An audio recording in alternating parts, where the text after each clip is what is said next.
Hello, everybody. So I had this 500 get crushed today out of my hand or in my hands. So this 500 here, it's got so weak, so little compression, it would turn the chainsaw slow, it would roll the edge real easy. So took the tank off of here, swapped tanks, took the tank that crushed on me today, swapped it out, put the good tank on here on the new saw. So we're good to go again. Tomorrow morning, it's 9 something here now. So thoughts on that, I wanted to mention it, and I thought now's a great time because I'm recovered from 2 injuries: a broken foot, staying way too close to the log, and Gus and Boom kind of drug me down with it. I said, well, they stopped, and good ponies, and they just did some a few inches off. I was just staying way too close, and my fault. And then this limb broke out today, just a freak thing. Well, top of a tree broke out, knocked me down, ripped my tourniquet off my belt, and broke my chainsaw, and I'm going to be feeling that one. So, safety gear. I thought now's a good time to bring this up because none of y'all are probably going to listen to me because I'm, recovering from stuff right now. So who's going to listen to me, which is probably a smart thing. Safety gear. The correct, boots and blah blah blah blah blah, and the chaps and everything, blah blah blah blah blah blah. The problem with all that is down here in the South, when we have over 100-degree days and 100% humidity and blah blah blah, and the heat index be over 115 degrees, blah blah blah blah blah. I know zero timber cutters, zero people that go out, cut timber for the public on private land, and pay their bills year in year out using a chainsaw. I know zero people, zero friends, no friends, zero people down here in the South that wear chaps and everything. I'm not against wearing chaps. I'm saying down here in the South, the guys that smell nice and have this nice little spill, about the full face hinge and everything, blah blah blah, down here in the South are not paying their bills off of running the chainsaw in the woods. It's a fallacy. Okay, I know no one. I know one guy who's very safety oriented that did for a while because he saw some people get messed up. He got scared, and he's no longer cutting timber though. He didn't last.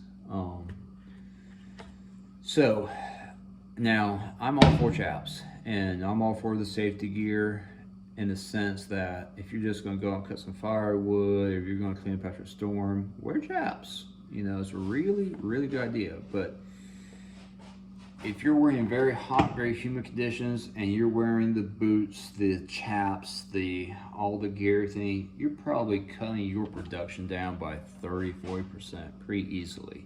So to put that in perspective, when you're paid by per thousand or you're paid per tank, you're cutting your income down by 30-40%. I don't have any numbers to back that up, but just from what I can tell, what little I've worn the safety gear and talked to different people. I mean, I've talked to people who've bought the different bought the things that go over the pants, didn't wear pants underneath them. I mean, done everything they could to try to figure out how to wear the stuff and stay cool enough, and just so far no one's around here has found something that really works for them.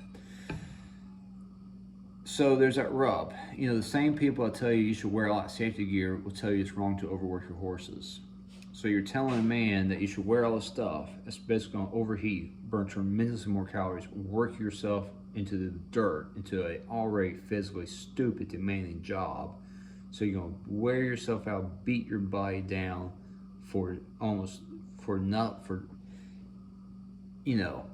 completely to make enough money to bring home to your family and survive in this market, in this local market. Beat yourself literally to death, and there's going to be nothing left of you in a short time period. Those same people will tell you it's wrong to overwork a horse. We're in an economic war. We're fighting for inches, and I believe, if you're working cooler weather, or you're working in an environment where you can't wear chaps and you're happy wearing chaps, thank God, they're great. Wear them. But instead of preaching this thing that's a fallacy, the reason why it's a fallacy is because I know a fair amount of timber cutters in this area. And when there's a 100%, I mean, Middle Tennessee, West Tennessee, in, Mississippi, Alabama, and there's a 100% accuracy rate of guys that actually are paying their bills, a 100% of them are not doing these little check marks and wearing this little safety gear. It's a fallacy. The reason why is because all of them would be happy to be safer. All of them want to come home. Let me put it this way. The guys that run the chainsaws day in day out and their friends run the chainsaws day in day out and work in the woods, they've probably seen their friends get messed up. They've probably seen had to help tow their friends out of the woods and seeing them get injured and not the same again. And I'm not suggesting have less respect for this chainsaw or the timber. I talk to guys about horse logging sometimes, and I'll say something like, "Yeah, cutting timber and everything, it's dangerous, but I enjoy working with horses and logging whatever." And I say, "Oh, that doesn't bother me. I'm not worried about that." Really, Einstein? You're not worried about it. You're not worried about being paralyzed. You're not worried about, having to do physical therapy and surgeries for years and years and get addicted to painkillers and none of this bothers you. You might be pissing and shitting the bed for the rest of your life, and you get to look at the people that were counting on you to provide, and now you're a burden on them. None of this bothers you. You're not worried about any of that. You should consider it. They're taking down a lot of stuff, but you should go on you should go on YouTube and watch people dying from cutting timber. Watch that barber chair and smash guys into the ground and watch things go wrong. If you're not scared or having very healthy respect for the chainsaw and what timber can do to you, I highly suggest you get a little scared or you get some serious respect. There's nothing wrong with that. But that safety gear does not guarantee a outcome. It's not guarantee you're going to come out of the woods alive. When shit hits you, it's going to crush that shit. Alan, he cut his foot off with a chainsaw. Jeff's son, he was wearing a good pair of boots when that happened. That chainsaw didn't care. It made it through him. I'm not saying, the safety gear works. The safety gear is great. If I had a magical button, I could press it and it would be on me. I could press that button again, magically be off of me for 10 seconds, 15 seconds, certain times. I probably press that button 10, 15 times a day. But we need to be talking more about how to examine ourselves and how to read things to make ourselves safer, because when you're not wearing that armor, things are less forgiving. All it takes is one kickback, one mess up, and even if you are wearing it, that is no guarantees, So actually, why did I get pinched? Did I get pinched because my mind was wandering? Did I get pinched because I'm totally misreading something? There's a lot more pressure in this tree than what I thought. Am I tired? Am I hot? Am I overheating? Am I just pushing too fast? Why did that tree go wrong? Did that tree go wrong because I misread the tree? Did that tree go wrong because, there's something going on in my personal life, or,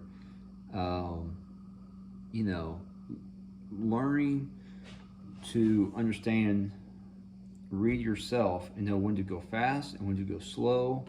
And there's that real balance between production, money, and safety, because you don't want to be the klutzy guy that gets crushed and crippled or dead, and you don't want to be the guy that has to quit and go do something else because he's too lazy or can't figure out a way how to be productive.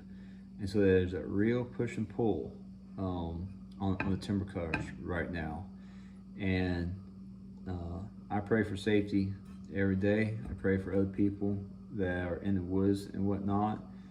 But we need to maybe preach a little bit less things that don't work or are physically a fallacy to physically do day in, day out, and be preaching other ways how to make us safer, whether we're wearing safety gear or not. That's just my opinion, and don't listen to it too heavily. Get multiple mentors. Like listen to other people. Listen to people that got messed up. Um, if you're not a little scared when you cut down a timber, because I get very, it becomes very mundane to me. I lose a lot of respect. I find myself doing a lot of bad habits, and I have to be honest with myself. I'm getting lazy. I'm getting, you know, I'm not scared. So I have to go find a way to make myself scared and make myself respect what I do because it doesn't scare me like it should, and um, and that's when things really get dangerous. So anyway, I pray for everybody working in the woods. I pray for my horses and safety for everybody, and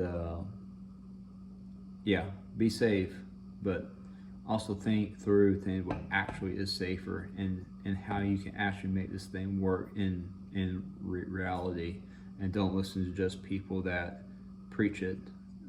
Also learn from people that live it. Take care, guys.